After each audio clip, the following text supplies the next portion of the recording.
Hey everybody, welcome to a Ballot Breakdown. I'm Jack Miller and I teach American politics and political theory at Portland State University. What I'm going to be doing in this short introductory video is talking to you about how to deal with breaking down your ballot and deciding how you're going to fill it out. I have my ballot right here.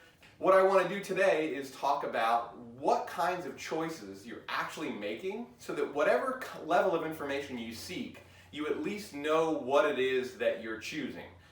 And that is sort of more important than it sounds on the surface. Like, well, obviously you're just choosing winners in these elections. But the differences between the various choices we have on our ballot are quite large. And so it's good to even just know what it is that you're doing when you cast a ballot, for example, President of the United States versus Governor of Oregon versus Mayor of Portland. What are the differences between making those various choices? And what is it that you're choosing when you vote yes or no on the various ballot measures that are before you? There are two different types of choices that you get to make on an American ballot.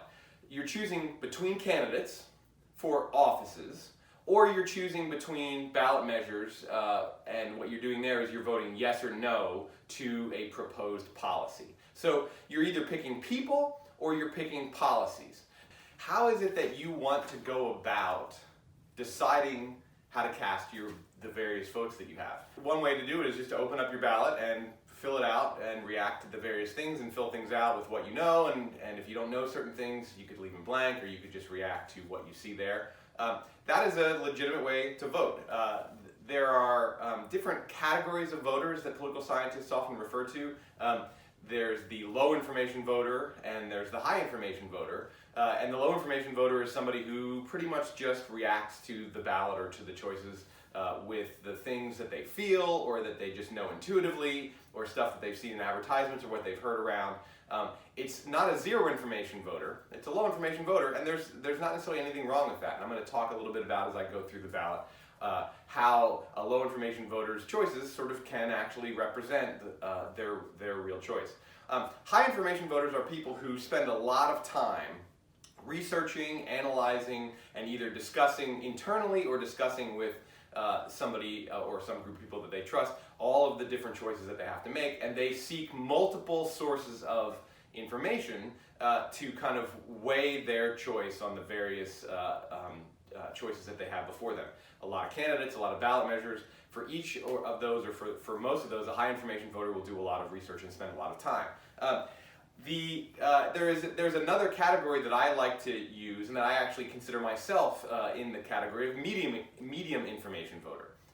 A medium information voter is somebody who seeks information, but does so in a relatively shortcut kind of way, so that it's not just a reactive choice based on feelings or on ideological responses or on advertising that they've seen, but is based on looking at information, but not on the same kind of thorough, multiple-sourced, analytical, rigorous process that the high information voter goes through.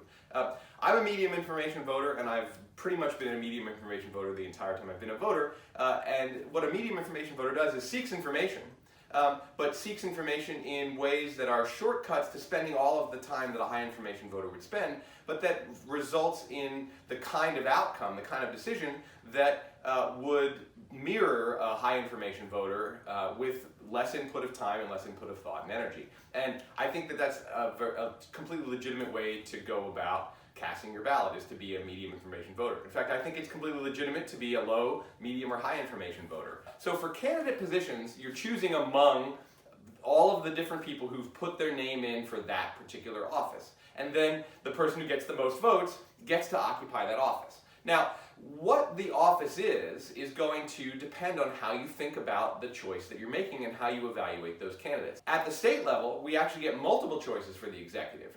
There's not a gubernatorial election happening this year, but if there were, choosing the governor of Oregon and choosing the governor of most states is not equivalent to choosing the president of the United States, because most states have what's known as a multiple executive. The federal government has a unitary executive. There's one person we vote for who's essentially in charge of the entire executive branch, either directly or indirectly through appointments. Most states, and ours is one of them, have a multiple executive, which is that there are multiple statewide elected officials who have different types of powers within the executive branch. So while we do not have a gubernatorial election this year, we get to vote for our governor, who is the chief executive of the executive branch and has quite a few powers, including the power to veto and the power to issue executive orders. We also get to vote for, and we're voting for them this time, Secretary of State, State Treasurer, and Attorney General. So we get to choose the people who head up different departments of the executive branch. When you're choosing a president, you're choosing the person who then appoints the Secretary of State, the Secretary of Treasury, the Secretary of Defense, Secretary of Homeland Security, Secretary of Energy, appoints justices to the Supreme Court. When you choose a governor of Oregon, you're choosing a person who has a variety of appointments, but they don't get to appoint the Secretary of State, they don't get to appoint the State Treasurer, they don't get to appoint the Attorney General. They do get to appoint judges to fill vacancies, but most of our judicial positions are actually elected, and there are judicial positions on this particular ballot. So we get, in the state of Oregon and in many states, the choice of executive officers who are not the chief executive. And what that means is that we're looking for different types of traits. And so when you're, for example, voting for the Secretary of State, which you get to vote for, we have 4 candidates for Secretary of State on the ballot. At the state level, the Secretary of State is the administrator of our election system, as well as an administrator for various other kinds of government functions. So what we're voting for when we vote for Secretary of State is a person who's going to administer our election law, who's going to oversee the agency that sends out these ballots and that sends out the voter pamphlet and that oversees the county election officials who actually count all the ballots. We're voting for an administrator. Now, that administrator has some policy-making power, but not very much.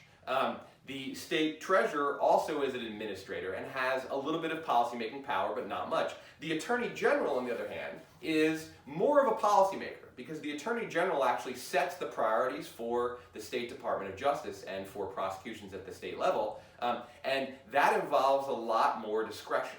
So when you're analyzing various office holders, it's a good idea to know what that office holder is going to do so that you can decide how you're going to pick them. So, for example, Secretary of State, when you're getting information about the various Secretaries of State, they may take positions and they may stand for things, and they do certainly have partisan labels. We have a Pacific Green and Progressive Party candidate, we have a Libertarian candidate, we have a Republican, and we have a Democrat/Working Families. Party labels will attach to these statewide offices. But party labels don't tell us as much about how somebody who's an administrator is going to go about doing that job.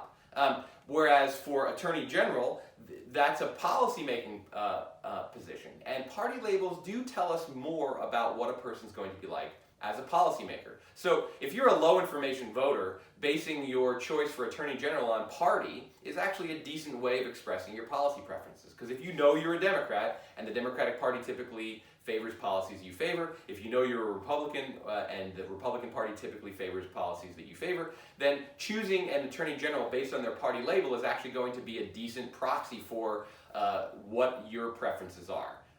A little more deeply, a little more medium information voter on this type of choice would be, okay, does the Democratic Party and do Democrats in general stand for things that I stand for on the issues of criminal justice and policing and legal matters? Because that's what the Attorney General's policy area is. The Attorney General is not making policy in the area of environment or labor law or infrastructure. So evaluating the candidates based on the party label, let's say that I like the Democratic Party because of its position on the environment and on labor law, but I tend to not favor the Democratic Party on questions of criminal justice reform or policing.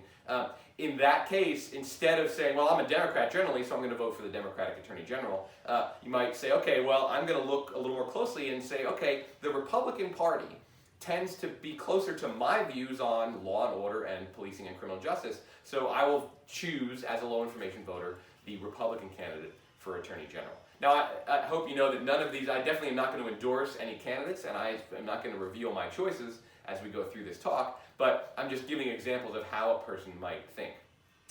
For a Secretary of State and Secretary and State Treasurer, the person there is an administrator, and so instead of judging the candidates based on their policies, and party label is a decent proxy for judging candidates based on their policies, this is a case where it's a good idea to judge them based on their character, their skills, and their experience.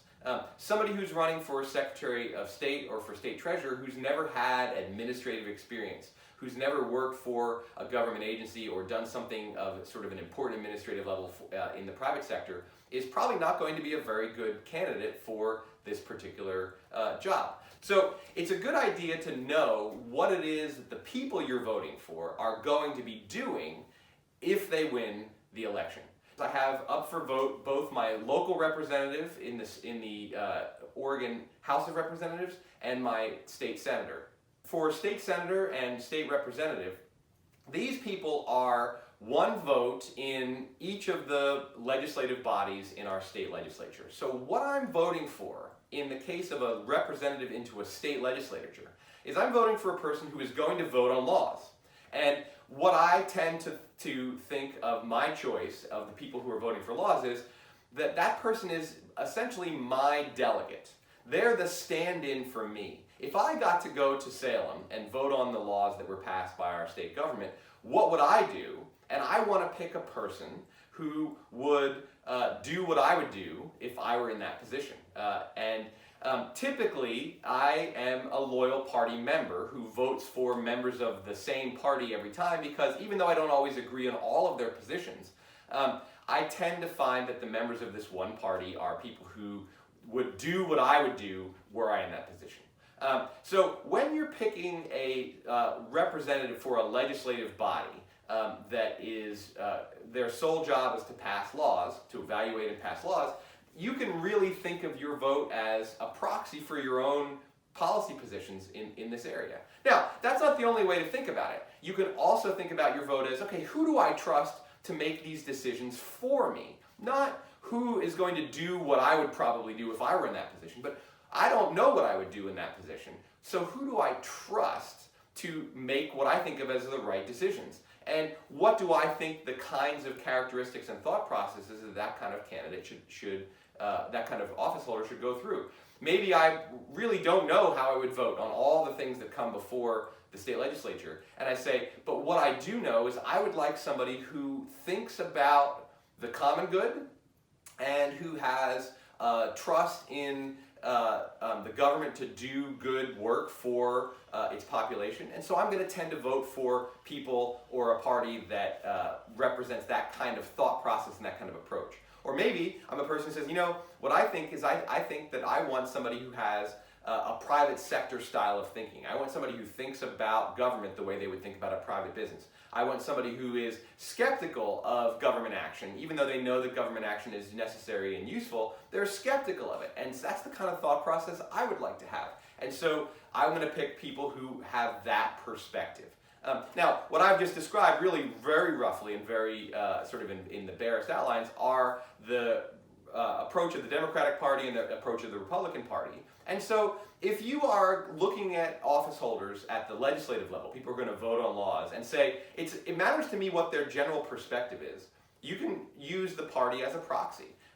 If you also care about what the policy positions are, you want that person to go represent what you would choose if you were in that particular seat, the parties are also a pretty good representation of that. Now, that's at the low information level. If you want to be a medium or high information voter, you can still take one of these two approaches. You can say, policy positions matter to me, or character and decision-making process matters to me, and I'm going to go seek information that tells me what these various competing candidates are like on this. So let's say that I'm going to be a medium or high information voter who cares about policy.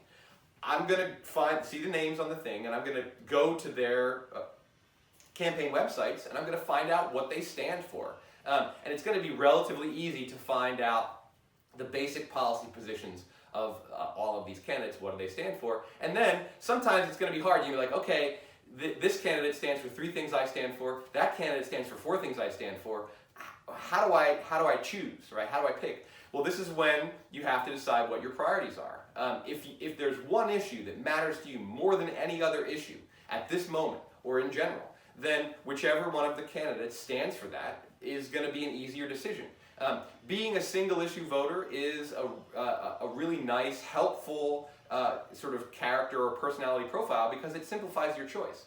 If you're not a single issue voter, if you care about the environment and racial justice and tax policy and infrastructure, and the candidates are actually divided on what you would do between the policy positions they take. Now you're going to have to decide which of these is the most important right now for me to vote for. And it may be that the moment that we're occupying changes your normal priority. Like maybe normally you're a voter who cares most about economic policy because that relates most to your material interests, and you want to vote for people who are going to push for economic policies that benefit the place that you have in society. And that's a very common way to look at candidates, and it's totally understandable and it makes a lot of sense.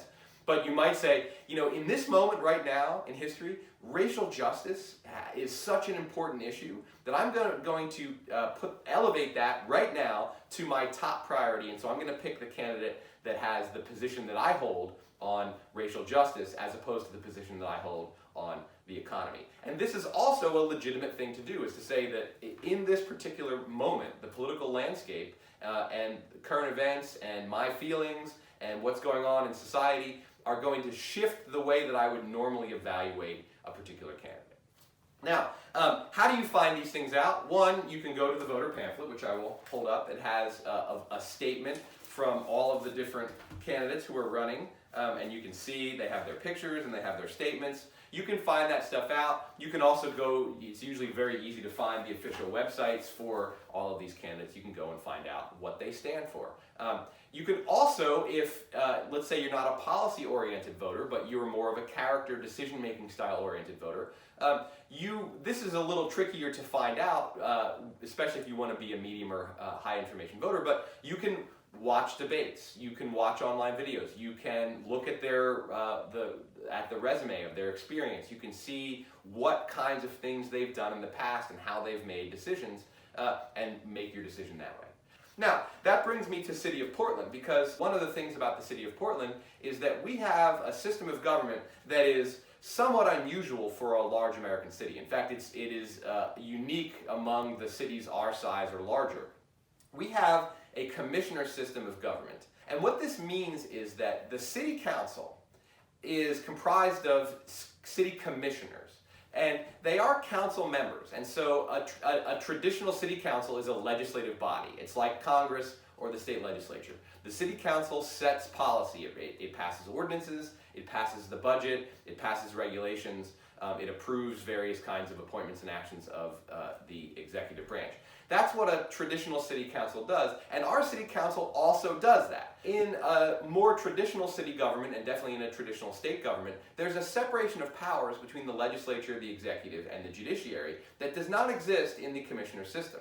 In fact, in the commissioner system, there is a lack of separation of powers that's on purpose. Because the way our system works is this: our city commissioners are members of the city council who vote on policy and on the budget, but they're also city commissioners who run branches of the executive branch.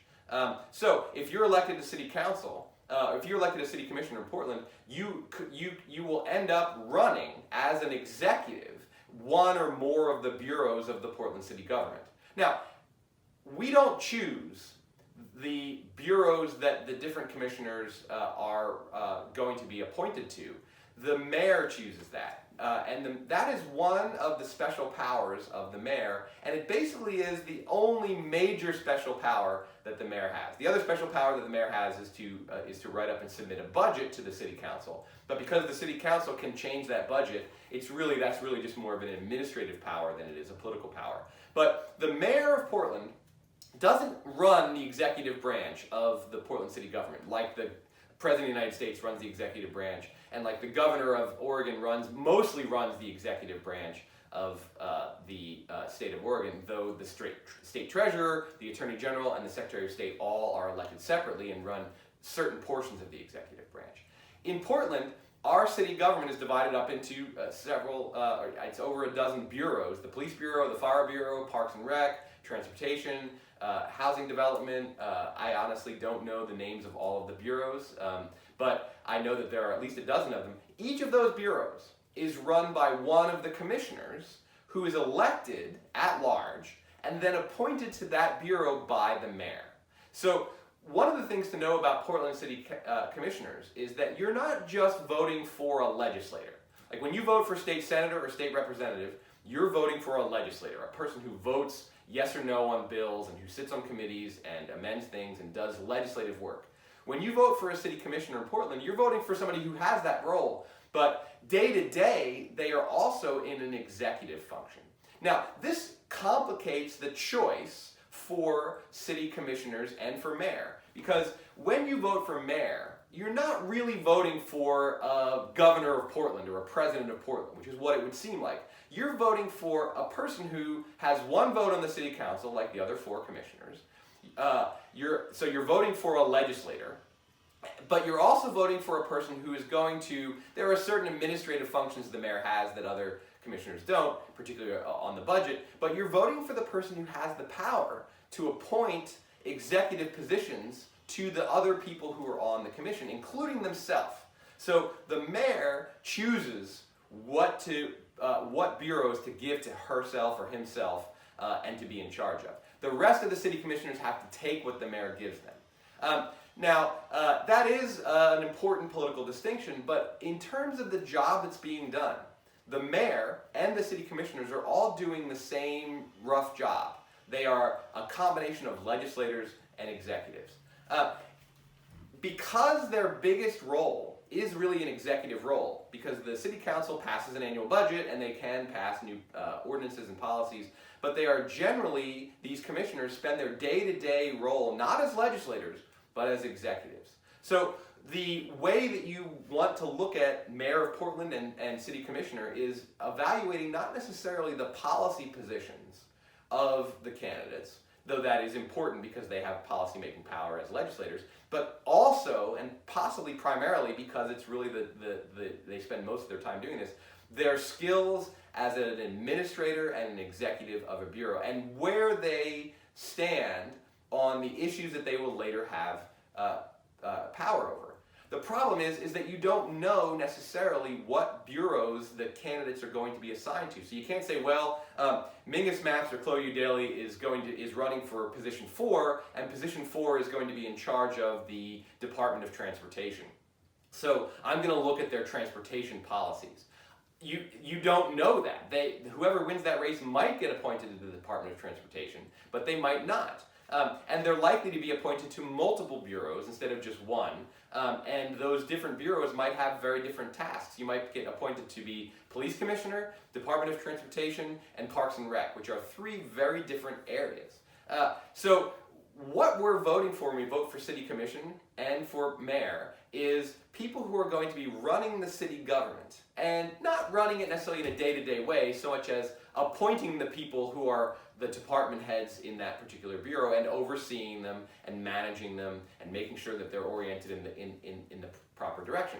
There's a lot of policy-making power in these kind of executive administrative positions, and we are currently kind of denied the ability to know exactly who and what we're voting for, right? If I vote for Chloe Daly or Mingus Maps, I can know what they're like, and I can know what they stand for on all the different issues. But what I can't know is that whoever wins, I can't know what role they're going to have in our government. Same thing for mayor, right? If I'm voting for either Ted Wheeler or Sarah Iannarone, I don't know what they're going to end up appointing themselves to run. Now, in candidate elections, you're picking people who then make policy. We also, in Oregon and in a lot of states and a lot of cities, have the power to actually pick the policy directly. And that is a completely different type of choice. And the back of my ballot is full of all of my yes or no choices. So instead of picking a name, I now have a completely different type of choice. I have a yes or no binary choice.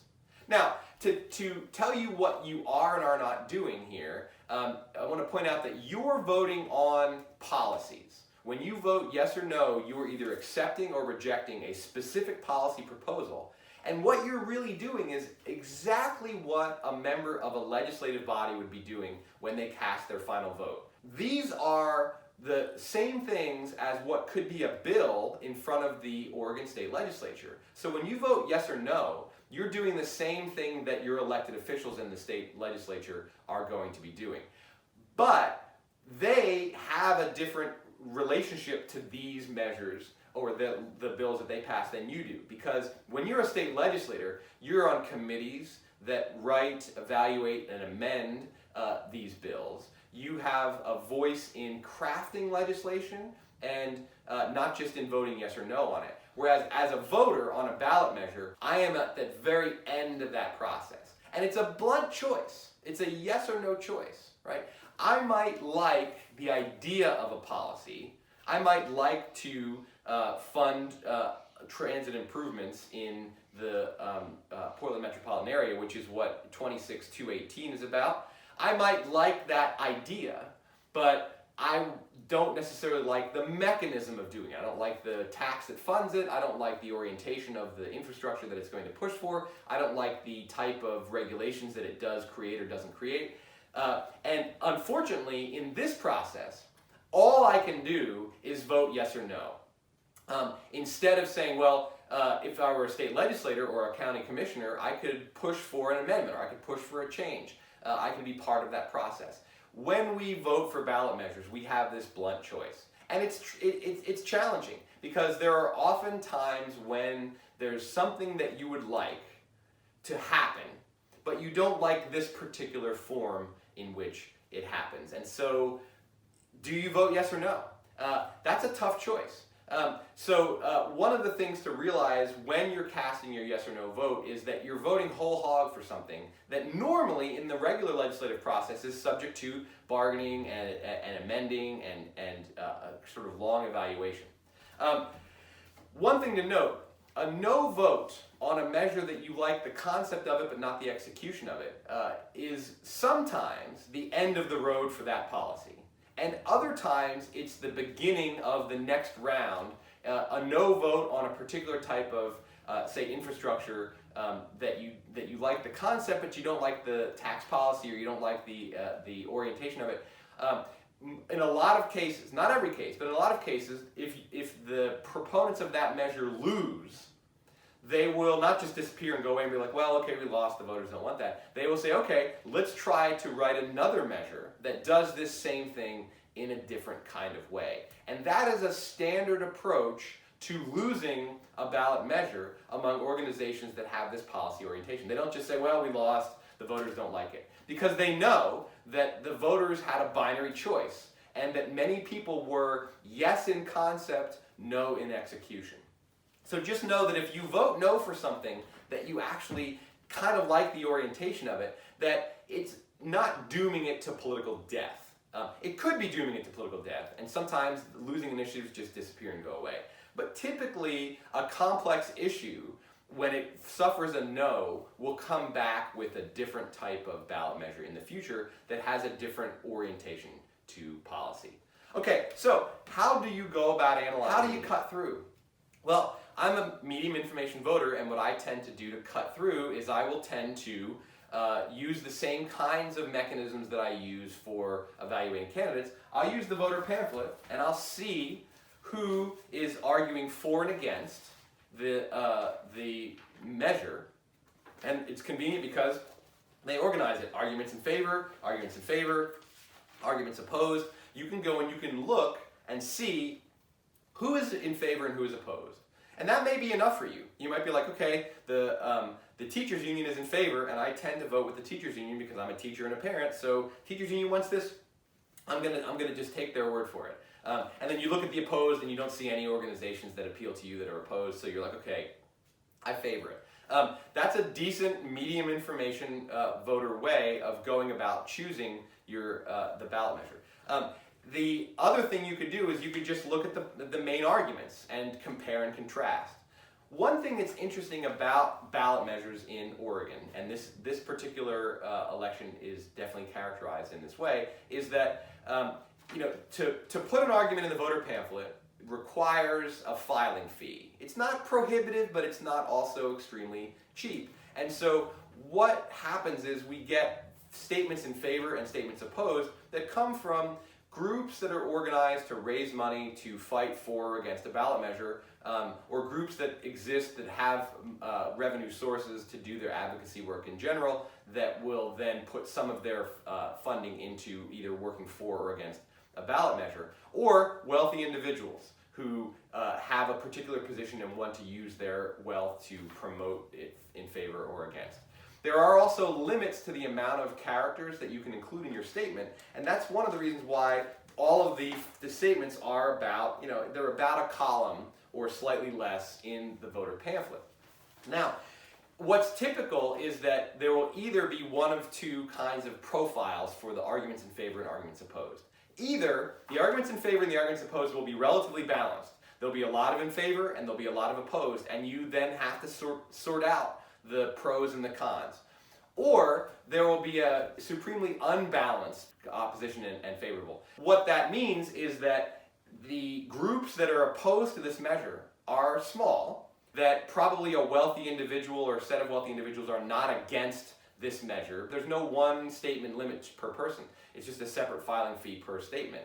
If a wealthy person doesn't like an initiative, or a group of wealthy people, or a well-funded organization doesn't like a ballot measure, they can flood the voter pamphlet with 5, 10, 15 arguments in opposition. But if you have 30 arguments in favor and 1 or 2 arguments opposed, what that tends to indicate is that public opinion is strongly and interest group opinion is strongly in favor of that particular ballot measure. Now, when there's a balance between the arguments in favor and the arguments opposed, this is where it benefits, and this is, I think, a good example in our voter pamphlet of Measure 110. There is a roughly equal number of pages of arguments in favor and arguments opposed. But if you look at the arguments opposed, at the end of each one, it says, "This information furnished by," and it tells you who essentially filed it. Almost every argument in opposition comes from James O'Rourke, No on Measure 110, volunteer coordinator. When you see that pattern, the number of pages is balanced, but the arguments in opposition or the arguments in favor all come from one organization. There's not really balance on that issue, but that doesn't necessarily mean that you're not going to vote in opposition. What that does is that says, okay, there's a lot of opposition, but it all comes from one group. Now, do I support that group or not? Do I support the No on Measure 110? It's like, well, in that case, you might have to be like, oh, shoot, I don't really know. I think I'm going to have to read these particular arguments that they're making to see if they're convincing to me or not. In other cases, it might be that there's an organization that is filing most of the oppositions. For example, the Oregon Taxpayers Association has a lot of oppositional arguments on at least one of, I think it's one of the Portland City measures.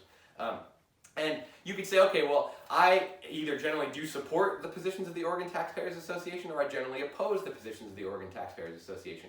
If that's the case, or if you can do some quick research to find out whether you do or don't support or oppose that particular association, that will simplify your choice. If you're like, you know what, I tend to find those people really represent my view on taxes, and so if they say no on this, I'm going with no on this, and I don't have to read the 10 pages of arguments that they filed in the voters pamphlet. Or you could, conversely, you'd say, the Oregon Taxpayers Association, I tend to be against what they're for and for what they're against, and so the fact that there's 10 pages of arguments from the Oregon Taxpayers Association doesn't convince me at all. So ballot measures are complex issues, and you can do a lot of research on them, and you can read the entire 10, 15, 20 pages of arguments in favor and opposed, but you're not necessarily going to get a whole lot more clarity. It's very difficult to be a high information voter on ballot measure issues because you would essentially have to make yourself into a policy expert. And then in the end, you're still going to be stuck with this binary choice of yes or no. And probably the more research you do, the more uncomfortable you're going to be. Because you might end up, and probably are going to end up like, well, I like the concept, but I don't like the execution. The more I find out about it, the more certain I am that I want this kind of policy, but the more certain I am that this one has flaws, or it has some benefits, but it has a few other flaws.